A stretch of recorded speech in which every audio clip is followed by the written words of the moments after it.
Hello everyone, welcome back to my YouTube channel study in Bengali.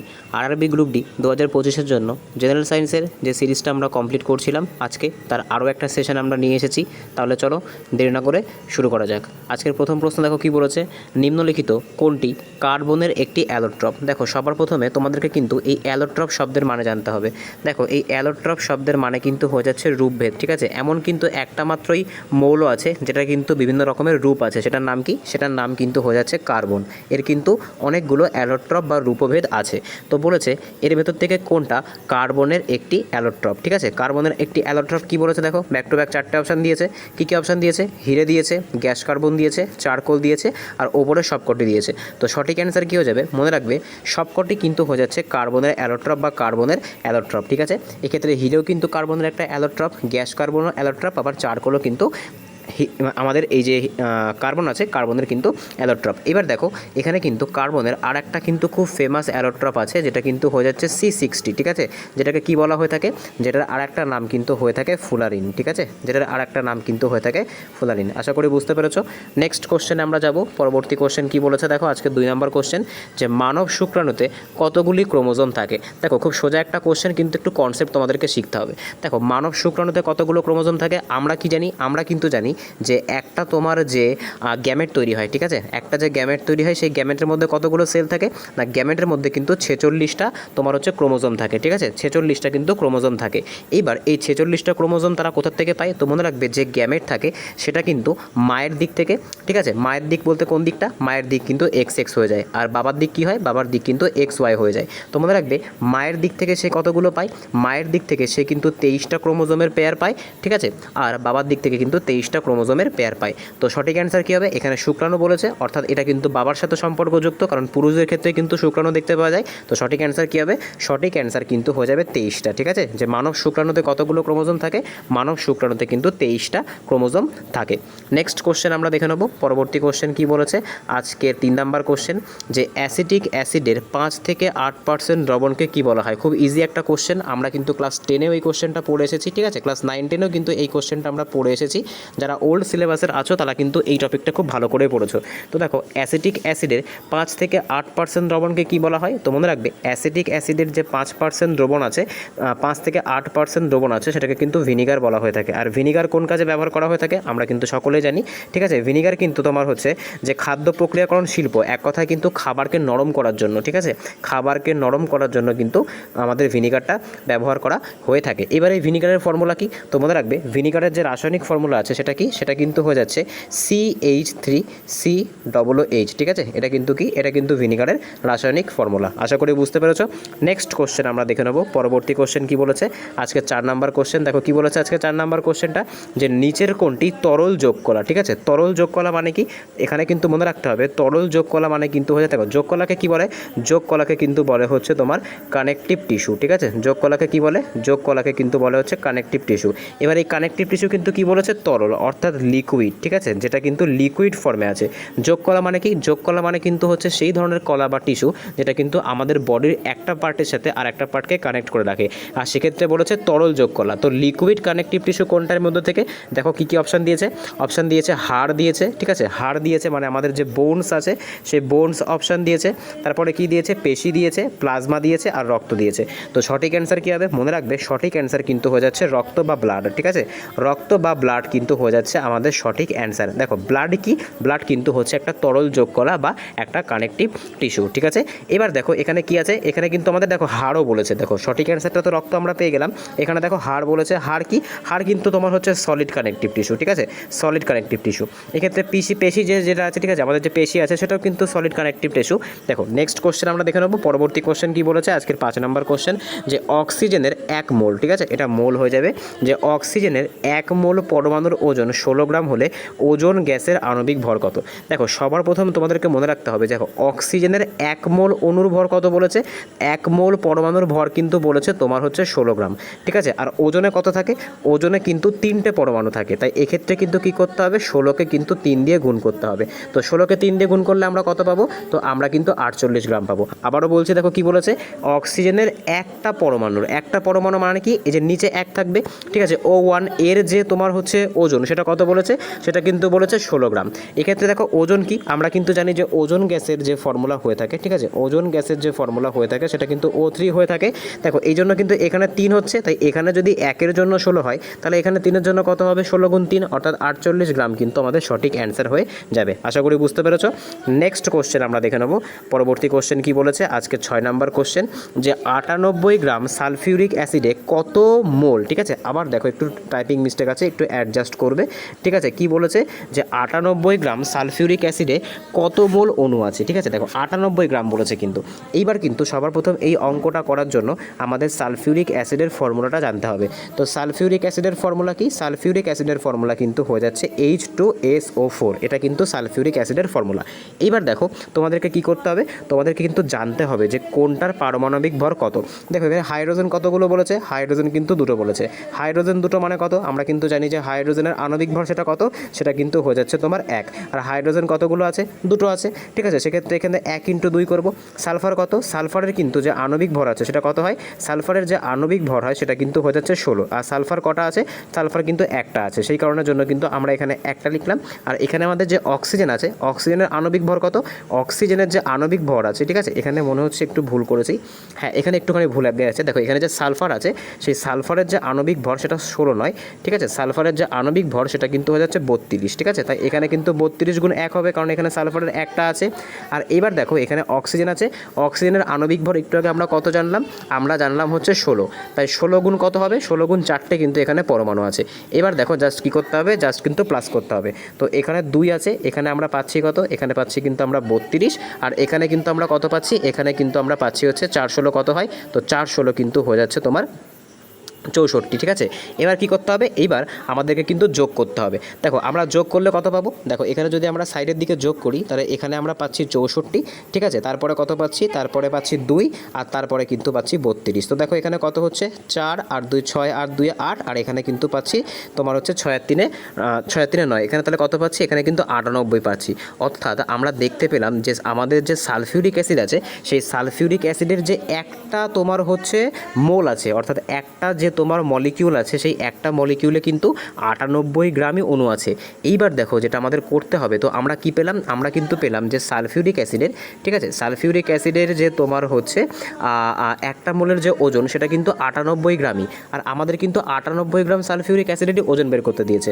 তো 98 গ্রামের ওজন বের করতে দিয়েছে, আমরা কি জানি, আমরা তো জানতেই পাচ্ছি যে সালফিউরিক অ্যাসিডের একটা মোলের যে ওজন সেটাই কিন্তু তোমার হচ্ছে 98 গ্রাম। তাই সঠিক অ্যান্সার কত হবে, সঠিক অ্যান্সার কিন্তু এখানে কিন্তু 1 মোল অণু আছে, ঠিক আছে। অর্থাৎ তোমাদের সঠিক অ্যান্সার কিন্তু হয়ে যাবে 1 মোল। যে 98 গ্রাম সালফিউরিক অ্যাসিডে কত মোল অণু আছে, তো না 1 মোল অণু কিন্তু আছে। আশা করি বুঝতে পেরেছো। নেক্সট কোশ্চেন আমরা দেখে নেব। পরবর্তী কোশ্চেন কি বলেছে, আজকে 7 নাম্বার কোশ্চেন, যে ওয়াট কিসের একক। দেখো ওয়াট কিসের একক, এটা কিন্তু খুব কমন আর খুব সোজা একটা কোশ্চেন, যে ওয়াট কিসের একক, এটা কিন্তু আমরা খুব সকলেই আমরা কিন্তু খুব সোজাভাবে পারবো, ঠিক আছে। দেখো ওয়াট কিসের একক, আমরা কিন্তু জানি ওয়াট কিন্তু হয়ে যাচ্ছে ক্ষমতা বা পাওয়ারের একক, ঠিক আছে, ক্ষমতা বা পাওয়ারের একক কিন্তু হয়ে যাচ্ছে ওয়াট। আর ক্ষমতা বা পাওয়ার বের করার ফর্মুলা কি, তো দেখো পাওয়ারকে কিন্তু পি দিয়ে ডিনোট করা হয়। তো পাওয়ার ইকুয়ালস টু কী হয়ে থাকে, পাওয়ার ইকুয়ালস টু কিন্তু হয়ে থাকে ওয়ার্ক ডান, ঠিক আছে, এটাকে আমি WD লিখলাম, মানে ওয়ার্ক ডান। আর এখানে কিন্তু হয়ে যাচ্ছে by time, work done by time কিন্তু হয়ে যাচ্ছে তোমার হচ্ছে ওয়াট, ঠিক আছে। তো ক্ষমতা বের করার কিন্তু এটা হয়ে যাচ্ছে ফর্মুলা। তো আমাদের সঠিক অ্যান্সার কী হবে, আমাদের সঠিক অ্যান্সার কিন্তু হয়ে যাচ্ছে ওয়াট হচ্ছে ক্ষমতার একক। এখানে দেখো এখানে বাদবাকি যে ইউনিটগুলো আছে এগুলো সেইগুলো সম্পর্কে কিন্তু আমরা একটুখানি দেখে নেব। দেখো সবার প্রথম কি বলেছে, আমাদের সঠিক অ্যান্সার তো হয়ে গেল ক্ষমতা, এটা হচ্ছে আমাদের সঠিক অ্যান্সার, যে ক্ষমতার ইউনিট হচ্ছে ওয়াট। এবার দেখো শক্তি বলেছে, শক্তির ইউনিট কি, তো মনে রাখতে হবে শক্তির ইউনিট কিন্তু হয়ে যাচ্ছে জুল। তড়িৎ আধান কি, তড়িৎ আধানের কিন্তু যে ইউনিট সেটা কিন্তু হয়ে যাচ্ছে কুলাম্ব, ঠিক আছে। আর এক্ষেত্রে যে তড়িৎ প্রবাহ আছে সেটা কি, তড়িৎ প্রবাহ বা যেটাকে কি বলা হয়ে থাকে, যেটাকে কিন্তু বলা হয়ে থাকে কারেন্ট। তো কারেন্টের এসআই একক কি, তো মনে রাখতে হবে কারেন্টের যে এসআই একক আছে সেটা কিন্তু হচ্ছে অ্যাম্পিয়ার, ঠিক আছে। কারেন্টের যে এসআই একক আছে সেটা কি, সেটা কিন্তু তোমার হয়ে যাচ্ছে অ্যাম্পিয়ার, ঠিক আছে। অ্যাম্পিয়ার এককে কিন্তু মাপা হয়, ঠিক আছে, AMPERE অ্যাম্পিয়ার একক, ঠিক আছে। নেক্সট কোশ্চেন আমরা দেখে নেব। পরবর্তী কোশ্চেন কি বলেছে, আজকের 8 নাম্বার কোশ্চেন, যে কোনো বস্তুর মুক্ত পতনে কোন শক্তি হ্রাস পায়? অর্থাৎ বলছে কোনো একটা বস্তু মনে করো এই পয়েন্টে আছে ওপরে, ঠিক আছে, মাটি থেকে মানে সারফেস থেকে এতটা ওপরে আছে, যখন সে নিচের দিকে পড়ছে তখন তার কোন শক্তিটা হ্রাস পাবে? দেখো যখন এটা এখানে তোমার ওপরে আছে মানে একদম সর্বোচ্চ পর্যায়ে ওপরে উঠলো, তখন তার সবথেকে বেশি কোন শক্তিটা তার মধ্যে থাকবে? তার ভেতরে কিন্তু পোটেনশিয়াল এনার্জি থাকবে। যত সে নিচের দিকে নামবে তত তার মধ্যে কি বৃদ্ধি পাবে? তত কিন্তু তার ভেতরে যে কাইনেটিক এনার্জি আছে সেটা কিন্তু বৃদ্ধি পাবে। তো কাইনেটিক এনার্জি যদি বৃদ্ধি পায় তাহলে কোন শক্তিটা হ্রাস পাবে? না, সেক্ষেত্রে কিন্তু আমাদের যে স্থিতিশক্তি আছে সেই স্থিতিশক্তিটা কিন্তু হ্রাস পাবে, ঠিক আছে। মুক্ত পতনে কোনো একটা বস্তু যদি আকাশ থেকে বা তোমার হচ্ছে ওপর থেকে নিচের দিকে পড়ে, সেক্ষেত্রে কিন্তু তার কাইনেটিক এনার্জি বা গতিশক্তি বৃদ্ধি পায়, আর পোটেনশিয়াল এনার্জি বা স্থিতিশক্তি কিন্তু হ্রাস পায়। তাই পোটেনশিয়াল এনার্জি কিন্তু আমাদের সঠিক অ্যান্সার হয়ে যাবে।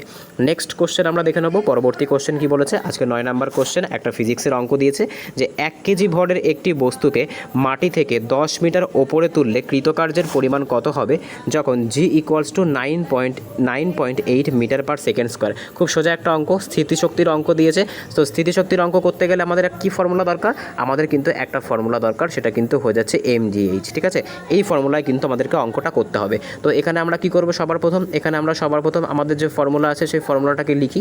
তো এখানে লিখছি, একটা সাইডের দিকে লিখছি mgh, জাস্ট ডেটাগুলোকে পুট করতে হবে। তো কত ভর বলেছে? না 1 কেজি বলেছে, ঠিক আছে। তারপরে কত মিটার উঁচুতে তুলেছে? না 10 মিটার উঁচুতে তুলেছে। আর তোমার হচ্ছে যে এখানে জি এর পরিমাণ কত? জি এর পরিমাণ কিন্তু হয়ে যাচ্ছে 9.8। কী করতে হবে? তো দেখো পয়েন্টটা এখানে নিচে তুলে দাও। তো এখানে কিন্তু পেয়ে যাচ্ছি কত?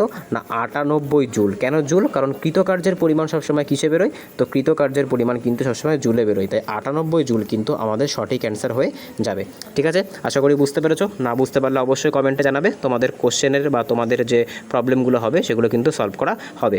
নেক্সট কোশ্চেন আমরা দেখে নেব। পরবর্তী কোশ্চেন কি বলেছে? আজকে 10 নম্বর কোশ্চেন, যে বাইফোকাল লেন্স কোন ধরনের চিকিৎসায় ব্যবহার করা হয়ে থাকে? ঠিক আছে, বাইফোকাল লেন্স মানে কি? দেখো বাইফোকাল লেন্স মানে কিন্তু এমন একটা লেন্স যার ভেতরে কিন্তু দুই ধরনের পাওয়ার থাকবে, ঠিক আছে। অর্থাৎ যেখানে কিন্তু তোমার প্লাস পাওয়ারও থাকবে, আবার যেখানে কিন্তু মাইনাস পাওয়ারও থাকবে। দুই ধরনের লেন্স যদি কোনো একটা লেন্সের মধ্যে থাকে, দুই ধরনের পাওয়ার যদি কোনো একটা লেন্সের মধ্যে থাকে, তখন সেটাকে কিন্তু বলা হয়ে থাকে বাইফোকাল লেন্স, ঠিক আছে। তো বাইফোকাল লেন্স কোন রোগের চিকিৎসায় ব্যবহার করা হয়ে থাকে? ব্যাক টু ব্যাক 4টা অপশান দিয়েছে। কি দিয়েছে? মায়োপিয়া দিয়েছে, হাইপারমেট্রোপিয়া দিয়েছে, মায়োপিয়া ও হাইপারমেট্রোপিয়া দিয়েছে, আর নট বলেছে। দেখো এখানে আমি কি বললাম? এখানে আমি বললাম যে বাইফোকাল লেন্স হচ্ছে সেই ধরনের লেন্স যেই ধরনের লেন্সে কিন্তু পজিটিভ আর হচ্ছে নেগেটিভ দুই ধরনের কিন্তু পাওয়ার থাকে। তো দেখো পজিটিভ পাওয়ার কোথায় থাকে? তো মনে রাখতে হবে, ঠিক আছে, মনে রাখতে হবে পজিটিভ পাওয়ার কোথায় থাকে? না পজিটিভ পাওয়ার কিন্তু থাকে তোমার হচ্ছে হাইপারমেট্রোপিয়াতে, ঠিক আছে। আর তোমার হচ্ছে নেগেটিভ পাওয়ার কিন্তু থাকে মায়োপিয়াতে। তাই পজিটিভ আর নেগেটিভ কোথায় আছে একসাথে? তো অপশান নাম্বার যে 3 আছে এখানেই কিন্তু আছে। তো মায়োপিয়া আর হাইপারমেট্রোপিয়া এই দুটো যখন একসাথে কোনো একটা ব্যক্তির হয়, সেক্ষেত্রে কিন্তু বাইফোকাল লেন্স ব্যবহার করা হয়ে থাকে, ঠিক আছে।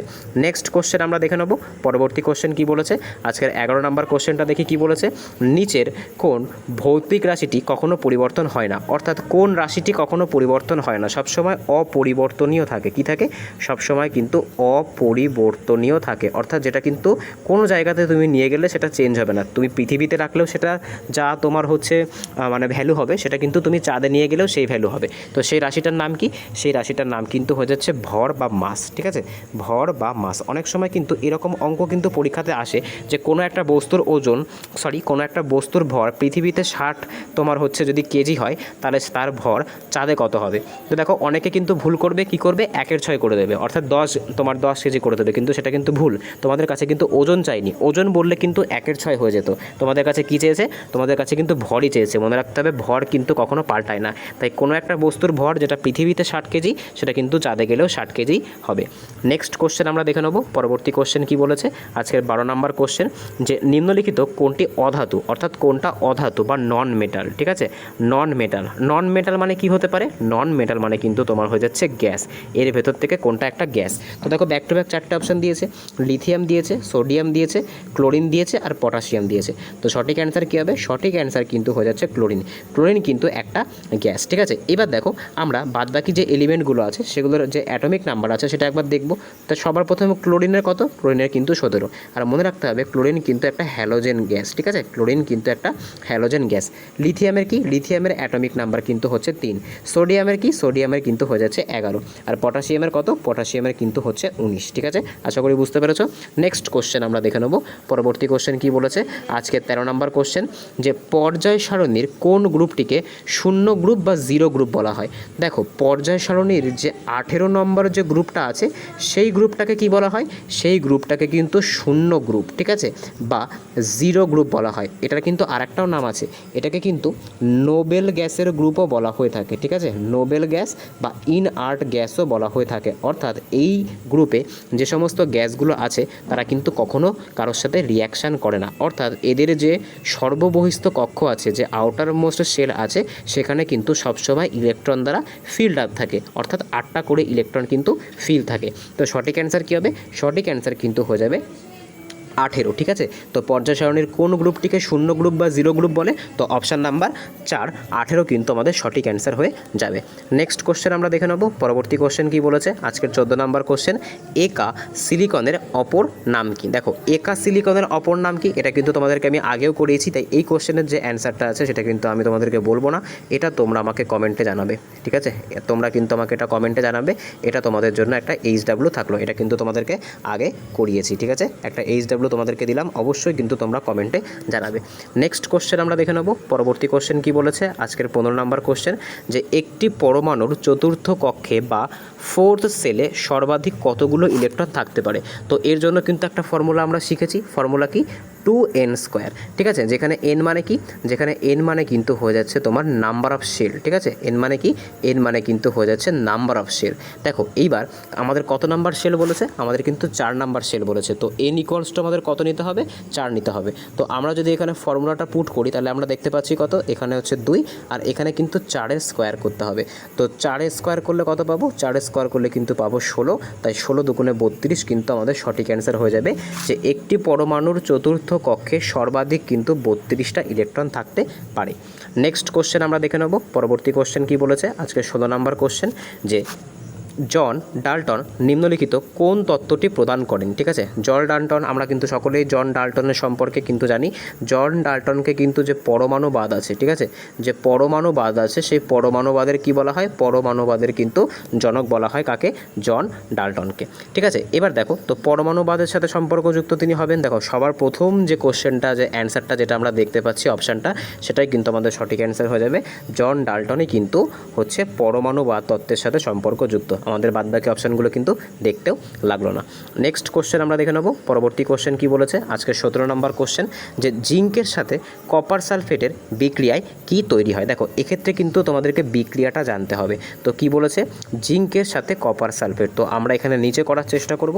দেখো জিঙ্ক মানে কি, জিঙ্ক মানে কিন্তু হচ্ছে Zn, আর কপার সালফেট মানে কি, কপার সালফেট মানে কিন্তু হয়ে যাচ্ছে CuSO4, ঠিক আছে। তো এই বিক্রিয়া কি তৈরি হবে, দেখো এটা কিন্তু একটা প্রতিস্থাপন বিক্রিয়া, অর্থাৎ এরা কিন্তু ইন্টারচেঞ্জ হবে, অর্থাৎ এই Zn এর সঙ্গে কিন্তু SO4 হবে, আর Cu কিন্তু যেটা SO4 এর সঙ্গে ছিল সেটা কিন্তু ভেঙে যাবে, তাই Cuটা কিন্তু আলাদা হয়ে গেল, আর ZnSO4 কিন্তু একসাথে হয়ে গেল, ঠিক আছে। কেন হয় এটা, কারণ দেখো এক্ষেত্রে জিঙ্কের থেকে কিন্তু তোমার এই যে কপার যেটা আছে, কপারের থেকে কিন্তু জিঙ্ক বেশি রিয়াক্টিভ, সেই কারণের জন্য কিন্তু এরা ইন্টারচেঞ্জ করে। তো দেখো এক্ষেত্রে কি তৈরি হচ্ছে, এক্ষেত্রে কিন্তু আমরা দেখতে পাচ্ছি যে কপার তৈরি হচ্ছে আর জিঙ্ক সালফেট তৈরি হচ্ছে। তো আমাদের অপশানে কি দিয়েছে, আমাদের অপশানে কিন্তু পরিষ্কার দেখতে পাচ্ছি জিঙ্ক সালফেট দিয়েছে, ঠিক আছে, তাই জিঙ্ক সালফেট কিন্তু আমাদের সঠিক অ্যান্সার হয়ে যাবে। আর এই যে বিক্রিয়াটা আমি এখানে লিখলাম, তো এই বিক্রিয়ার নাম কি, তো মনে রাখতে হবে এই বিক্রিয়ার নাম কিন্তু হয়ে যাচ্ছে প্রতিস্থাপন বিক্রিয়া, ঠিক আছে, কি হয়ে যাচ্ছে, প্রতিস্থাপন বিক্রিয়া। আশা করি বুঝতে পেরেছো। নেক্সট কোশ্চেন আমরা দেখে নেব, পরবর্তী কোশ্চেন কি বলেছে আমাদের 18 নম্বর কোশ্চেন, যে নিচের কোন কলা সজীব ও সজীব দীর্ঘায়িত ও ধারাগুলো পুরো হয়ে থাকে। অর্থাৎ দেখো বলেছেন, দেখো নিম্নলিখিত 4টে টিস্যু দিয়েছে, ঠিক আছে। সবার প্রথমে টিস্যুগুলোর নামটা আমরা দেখব। দেখো কি বলেছে, প্যারেনকাইমা বলেছে, এখানে একটু স্পেলিং মিস্টেক আছে, হ্যাঁ একটু অ্যাডজাস্ট করবে, ঠিক আছে। প্যারেনকাইমা এটা হয়ে যাবে তোমার হচ্ছে প্যারেনকাইমা, ঠিক আছে, আমি এখানে লিখে দিয়েছি, এটা হচ্ছে স্কেলেনকাইমা হবে, ঠিক আছে, এটা স্কেলেনকাইমা হবে, এটা হচ্ছে স্ক্লেরেনকাইমা হবে, আর এটা হচ্ছে জাইলেম হবে। বলেছে কোন কলার যে ধারগুলো থাকে সেগুলো পুরু হয়, অর্থাৎ মোটা হয়। তো সঠিক অ্যান্সার কী হবে, মনে রাখবে স্কেলেনকাইমা যে কলাটা আছে অপশন নাম্বার সি, ঠিক আছে, স্ক্লেরেনকাইমা যে কলাটা আছে এর যে ধারগুলো হয় সেগুলো কিন্তু মোটা হয়ে থাকে, আর এই স্ক্লেরেনকাইমা কলায় কিন্তু কী করে না, উদ্ভিদকে কিন্তু শক্ত করে বা দৃঢ় করে। নেক্সট কোশ্চেন আমরা দেখে নেব আজকের 19 নাম্বার কোশ্চেন। দেখো কি বলেছে, একটা অঙ্ক দিয়েছে যে 50 কেজি ভরের একটি বস্তুকে মাটি থেকে 20 মিটার ওপরে তুললে কৃতকার্যের পরিমাণ কত হবে যখন G equals to 10 metre per second. তো দেখো এখানে কিন্তু স্থিতিশক্তির অঙ্ক করতে দিয়েছে। তো স্থিতিশক্তির ফর্মুলা কি হয়ে থাকে, স্থিতিশক্তির ফর্মুলা কিন্তু হয়ে থাকে mgh। জাস্ট আমাদেরকে কিন্তু ডেটাগুলোকে পুট করতে হবে, ডেটাগুলোকে পুট করলে কিন্তু এই অঙ্কটা আমরা সহজেই করতে পারবো। তো আমাদের এম কত বলেছে, আমাদের এম কিন্তু বলেছে 50 কেজি, ঠিক আছে। তারপর দেখো এখানে আমাদের যে উচ্চতা কত বলেছে, উচ্চতা কিন্তু বলেছে 20 মিটার, আর জি এর ভ্যালু কত বলেছে, জি এর ভ্যালু কিন্তু বলেছে 10। জাস্ট মাল্টিপ্লাই করো, 5 দুগুণে 10 হচ্ছে, ঠিক আছে, 5 দুগুণে 10, আর এই দুটো শূন্য এখানে হবে, আর এখানে কিন্তু এই শূন্যটা অ্যাড করে দেবো, ঠিক আছে। তো 10,000 জুল কিন্তু আমাদের সঠিক অ্যান্সার হয়ে যাবে। আশা করি বুঝতে পেরেছো। নেক্সট কোশ্চেন আমরা দেখে নেব, পরবর্তী কোশ্চেন কি বলেছে। তো আজকে এই অবধিই ছিল। যদি ভিডিওটা ভালো লেগে থাকে অবশ্যই চ্যানেলটাকে সাবস্ক্রাইব করো, পাশে থাকা বেল আইকনটিকে প্রেস করে রেখো যাতে ভিডিও ছাড়লে সবার প্রথম নোটিফিকেশন তোমাদের কাছে পৌঁছায়। এছাড়া চাইলে তোমরা আমাদের টেলিগ্রাম গ্রুপে যুক্ত হতে পারো, সেখানে কিন্তু ফ্রি পিডিএফ প্রোভাইড করা হয়, ডেসক্রিপশনে লিঙ্ক দেওয়া আছে। এছাড়া কিন্তু এর আগের যে বাদবাকি ক্লাসগুলো আছে সেগুলো তোমরা দেখতে চাইলে ডেসক্রিপশনে কিন্তু তারও প্লেলিস্টের লিঙ্ক দেওয়া থাকবে। তো সবাই ভালো থেকো, সুস্থ থেকো, দেখা হচ্ছে পরের ভিডিওতে, বাই।